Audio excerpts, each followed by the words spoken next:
Olá, meus amigos, sejam todos muito bem-vindos ao nosso canal Esperança de Luz. Mais uma vez nos reencontramos para estudar um pouquinho mais sobre o mundo espiritual, sobre a doutrina dos Espíritos e sobre o Evangelho de Jesus. Quero agradecer a todos aqueles que assistem aos vídeos, que compartilham os vídeos. Meu muito obrigado. Gostaria de começar esse vídeo falando sobre uma expressão muito conhecida de todos, colocada por Jesus no Evangelho segundo João, capítulo 8, versículo 32. A expressão é: conhecereis a verdade, e a verdade vos libertará. Gostaria de dividir essa expressão em duas partes, que vou desenvolver aqui nesta apresentação, neste vídeo. A primeira parte é: conhecereis a verdade. Iremos falar sobre o que significa conhecer a verdade, porque conhecer pode ser mais superficial ou pode ser mais profunda. O que Jesus queria dizer com conhecereis a verdade? E a segunda parte: a verdade vos libertará. Aí pensamos, qual o significado de libertação? Porque Jesus dizia que se a gente conhecesse a verdade, ela nos libertaria. Libertar de quê? Então, é a partir dessas duas partes que compõem a expressão que iremos desenrolar esse vídeo.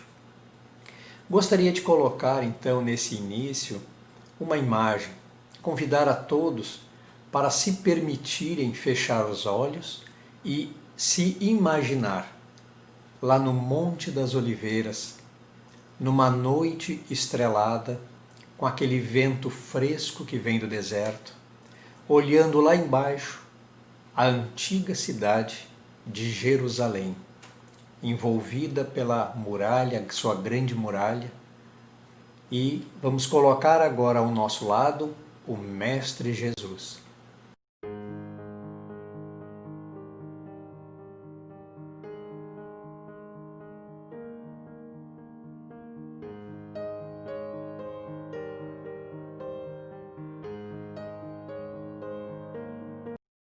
Mestre Jesus meditando, olhando aquele céu, olhando a cidade lá embaixo.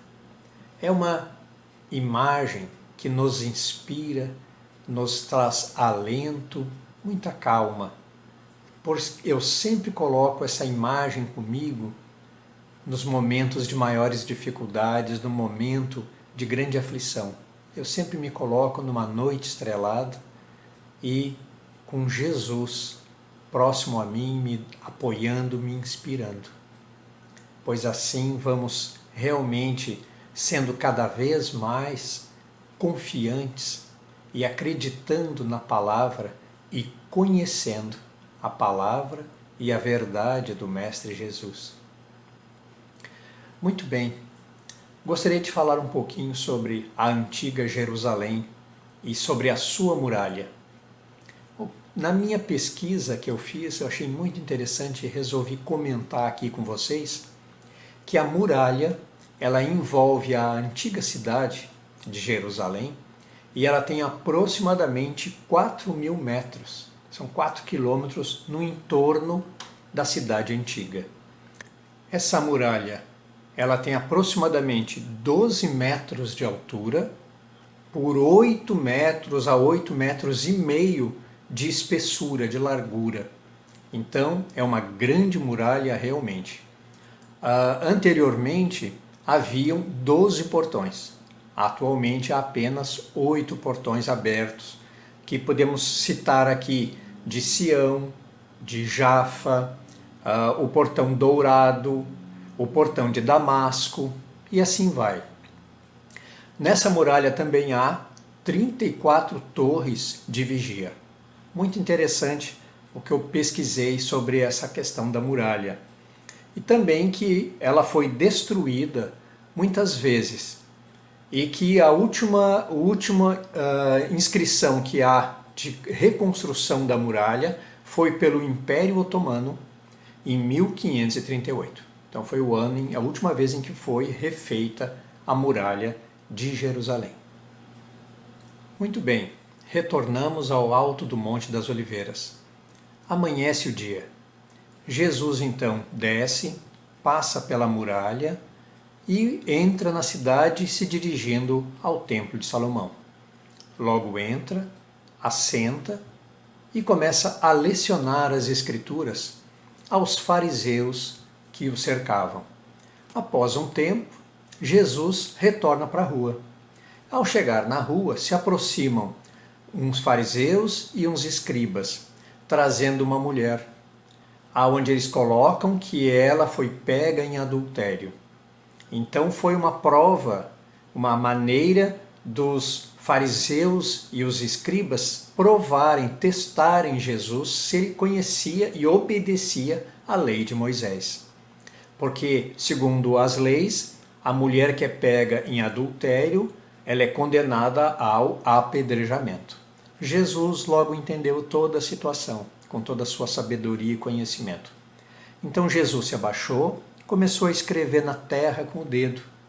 E aí ele falou: quem não tiver pecado, que atire a primeira pedra. Aí continuou escrevendo.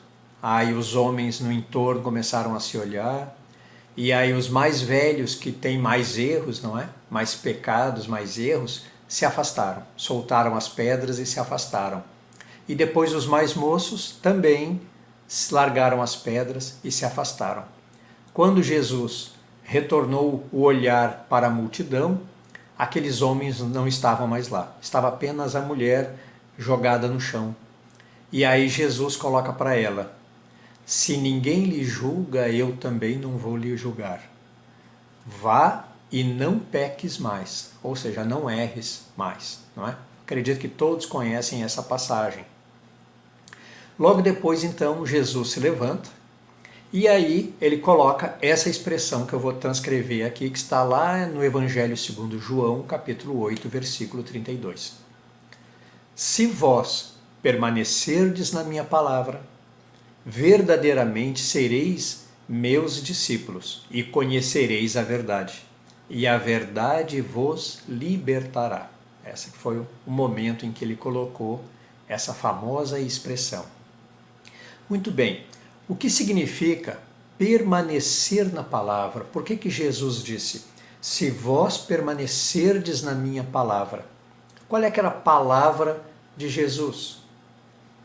O Evangelho, os seus princípios, os seus ensinamentos, o caminho do bem, o caminho correto.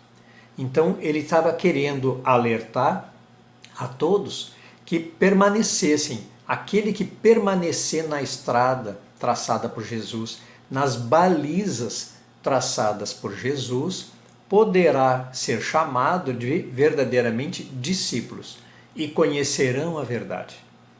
Aí então nós vamos ver que permanecer na palavra tem um significado grandioso e de muita importância para todos nós. Trarei agora uma expressão colocada por Emmanuel no livro Caminho da Luz, com o título As Três Revelações. Na verdade, são três expressões. A primeira, a revelação, primeira revelação. Emmanuel nos ensina que Moisés, o grande legislador hebreu, lá no Egito e na saída para a península do Sinai, no Êxodo, na verdade, ele trouxe as leis na sua divina missão de trazer a justiça e também as bases da fé. Uma coisa, às vezes, até pouco se fala, mas naquela época havia o culto a múltiplos deuses, era politeísta. E Moisés trouxe, reforçou a todos essa questão da fé em um único Deus. E a fé, a crença, a confiança. Então Moisés, o grande legislador, nós colocamos aqui, e Emmanuel coloca A Caminho da Luz como sendo a primeira revelação. E a segunda revelação, o próprio Jesus. O Mestre Jesus que nos traz o ensinamento insuperável do amor incondicional, colocando com esperança e atitude, ou seja, a compaixão que leva à caridade. Essas são as balizas traçadas pelo Mestre Jesus, por isso nós colocamos como sendo a segunda revelação. E a terceira revelação? A terceira revelação veio através de Kardec, com os tutores espirituais, espíritos de escola, que trouxeram tanto ensinamento, esse arcabouço, esse tesouro de conhecimento a todos nós, que é a verdade, a sublime verdade. Ou seja, Kardec tira esse véu que cobria os olhos de todos, e aí podemos realmente enxergar com mais clareza o significado de estarmos aqui encarnados na Terra, que nós somos espíritos, a alma imortal sobrevive e depois retorna através do princípio das reencarnações.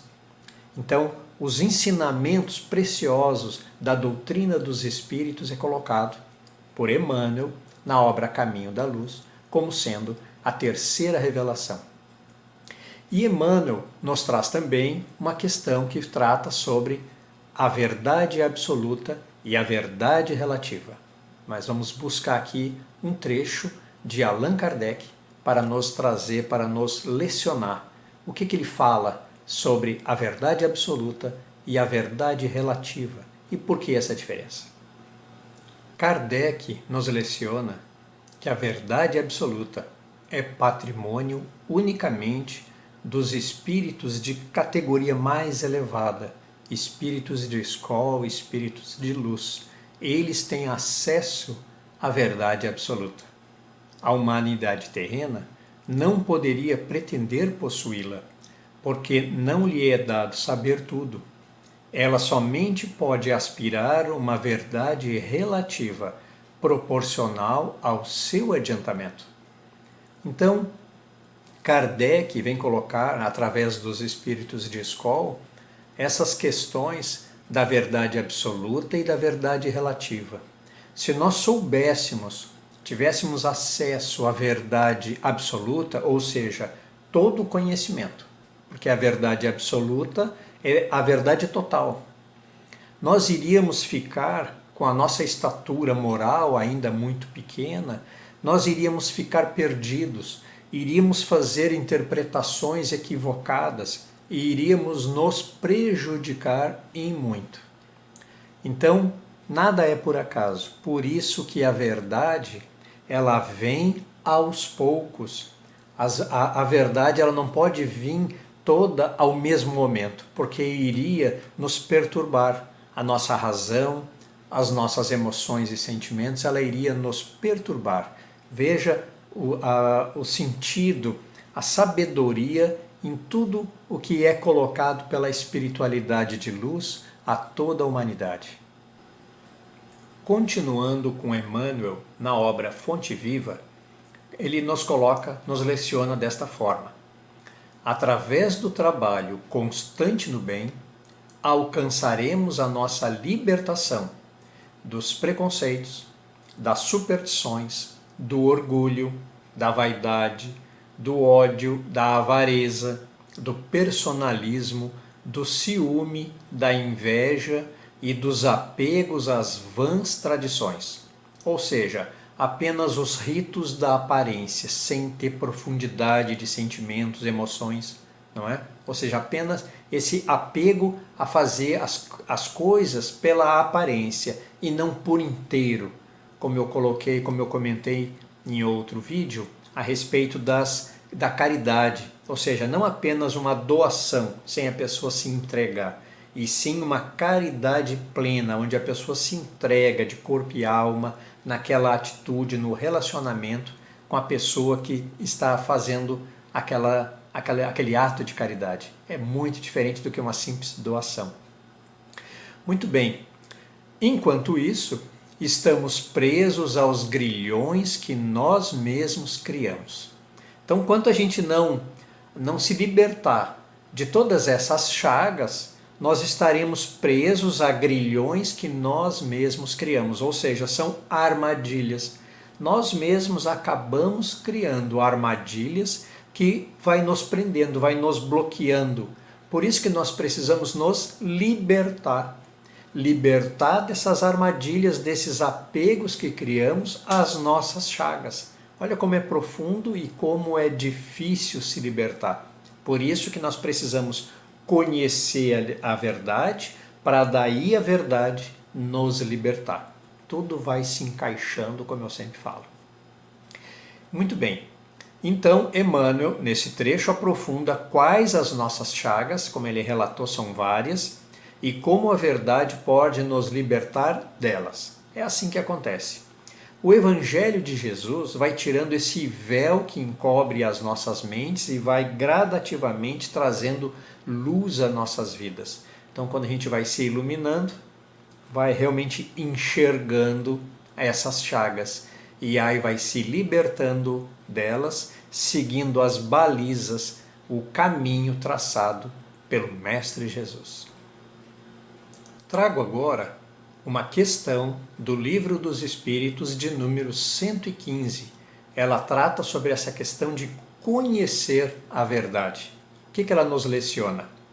Conhecer, segundo a sentença evangélica, não se traduz como mera informação, mas assimilação de conhecimentos que favoreçam o combate às imperfeições. Passando pelas provas que Deus lhes impõe, é que os espíritos adquirem aquele conhecimento. Então, conhecer não é mera informação. Isso é muito importante que nós coloquemos. Conhecer alguma coisa não é apenas ter informações sobre aquilo. É realmente assimilar aquelas informações e construir o conhecimento. Como eu falei numa apresentação lá atrás, a respeito do mestre francês Piaget, que ele ensinava, lecionava sobre essa questão de construir o conhecimento. Então, conhecer alguma coisa realmente é assimilar, colocar na nossa mente, colocar no nosso coração aqueles ensinamentos e vivenciá-los. Então, vivenciar aquela verdade verdadeiramente é conhecer a verdade. Olha como é diferente. Muito bem, continuando. Conhecer é muito mais que uma simples constatação ou observação de um fato ou acontecimento. Sim, é muito mais profundo do que simplesmente constatar um fato.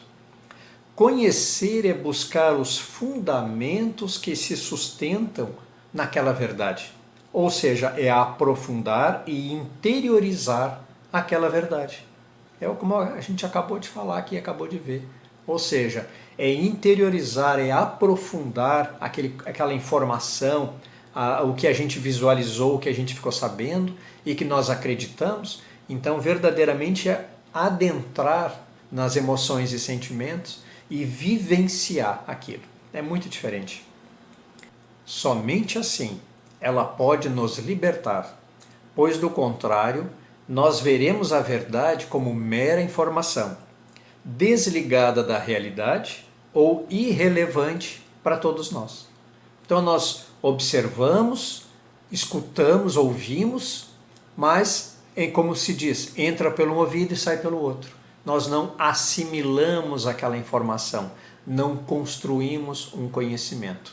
É importante nós voltarmos a essa questão de construir o conhecimento, pois assim verdadeiramente vamos interiorizar aquelas informações, construindo conhecimento e colocando em prática. Somente assim podemos realmente colocar na nossa vida essa verdade.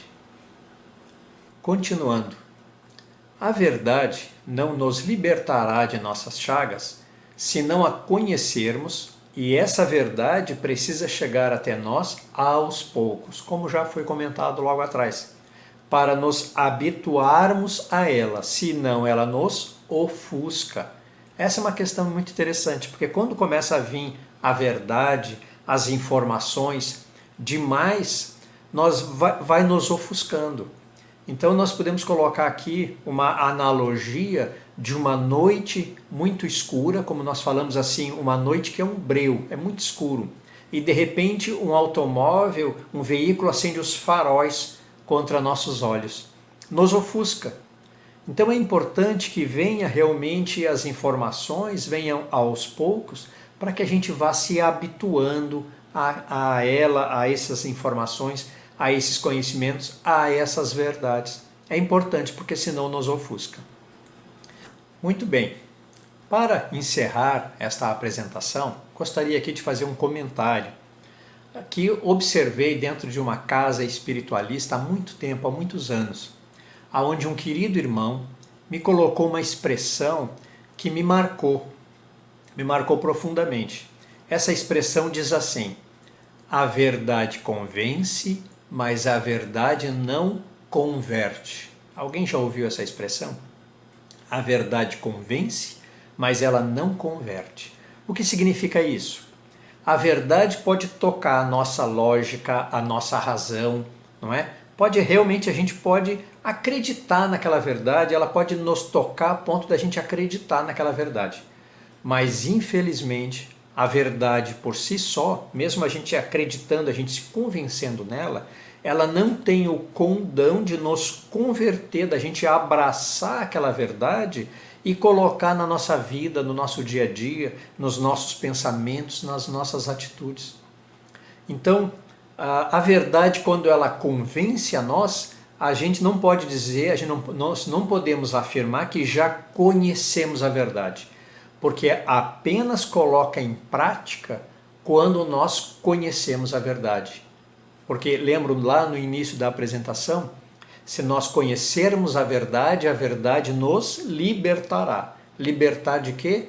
Das nossas chagas. Mas para isso precisamos conhecer, assimilar, introjetar, colocar no nosso dia a dia, na nossa vida, aquelas verdades. Então elas realmente vão nos libertar, vão nos modificar. Muito bem, então, meus amigos, para fechar esta apresentação, gostaria aqui de deixar uma imagem e eu vou contar uma história sobre a verdade relativa, a verdade absoluta. Conhecereis a verdade e ela vos libertará. É uma história muito legal, muito interessante, acredito que todos vão gostar. A visita da verdade. Numa caverna escura, onde a claridade nunca surgira, vivia um homem muito simples que implorava o socorro divino. Declarava-se o mais infeliz dos homens. Não obstante, em sua cegueira moral, sentia-se o melhor de todos. Reclamava do ambiente fétido em que se encontrava. O ar pestilento o sufocava. Pedia a Deus uma porta libertadora que o conduzisse ao convívio do dia claro. Afirmava-se robusto, apto e capaz. Por que motivo era conservado ali naquele insulamento doloroso, em atmosfera tão insuportável? Suas súplicas, entre a revolta e a amargura, foram percebidas por Deus, que, profundamente compadecido, enviou-lhe a fé. A sublime virtude exortou-o a confiar no futuro e a persistir na oração. O infeliz consolou-se, mas logo em seguida voltou a lamuriar-se. Queria fugir, desistir, abandonar a vida, e como suas lágrimas aumentavam, Deus mandou-lhe a esperança. A emissária divina afagou-lhe a fronte e falou-lhe da eternidade da vida, buscando secar-lhe o pranto desesperado. Rogou-lhe calma, resignação e fortaleza. O pobre homem pareceu melhorar, mas decorrido algum tempo, voltou à lamentação.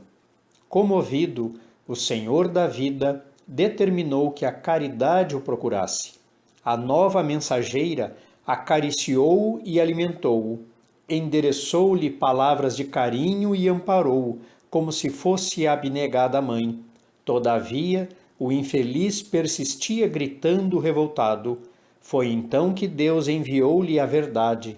quando a portadora do esclarecimento se fez sentir na forma de uma grande luz, o infortunado pela primeira vez na vida viu-se tal qual era e apavorou-se. Seu corpo estava coberto de chagas da cabeça aos pés. Agora, somente agora, ele percebia espantado que ele mesmo era o responsável pela atmosfera intolerável em que vivia.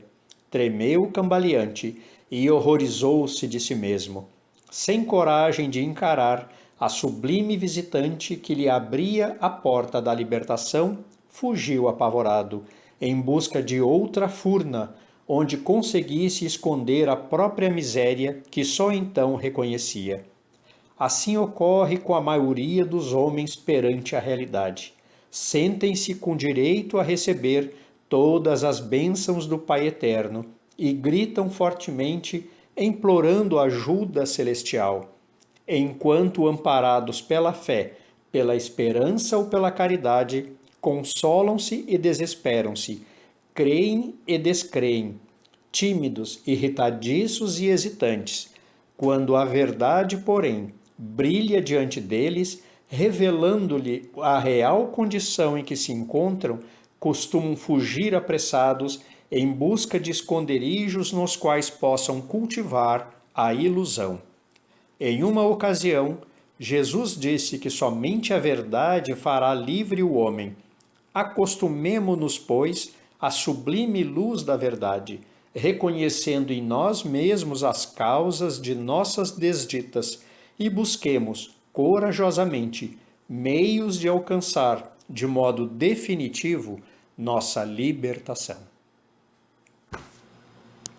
Então, meus amigos, muito obrigado por terem assistido a este vídeo. Quero agradecer a todos aqueles novamente que se inscreveram no canal. Quem ainda não se inscreveu, peço que se inscreva, que compartilhe esses vídeos, essas apresentações, para fazer uma divulgação desses ensinamentos que eu considero tão importante na minha vida e acredito que na vida de todos, o conhecimento do Evangelho de Jesus, o conhecimento da doutrina dos Espíritos e o conhecimento do mundo espiritual. Isso nos fortalece em muito e, inclusive, na tomada de decisão, nas decisões, nas escolhas que fazemos aqui em nossas vidas. Então, mais uma vez, muito obrigado e convido a todos a nos reencontrarmos aos sábados, às 14h15, com uma nova apresentação. Vamos fazer então a nossa breve prece?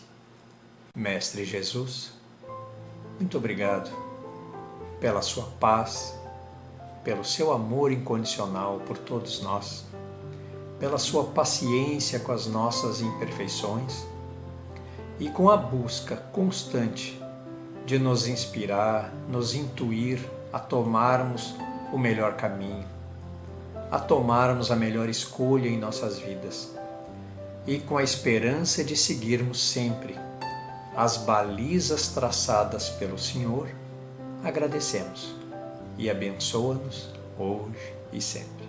Que assim seja. Muito obrigado e até a próxima.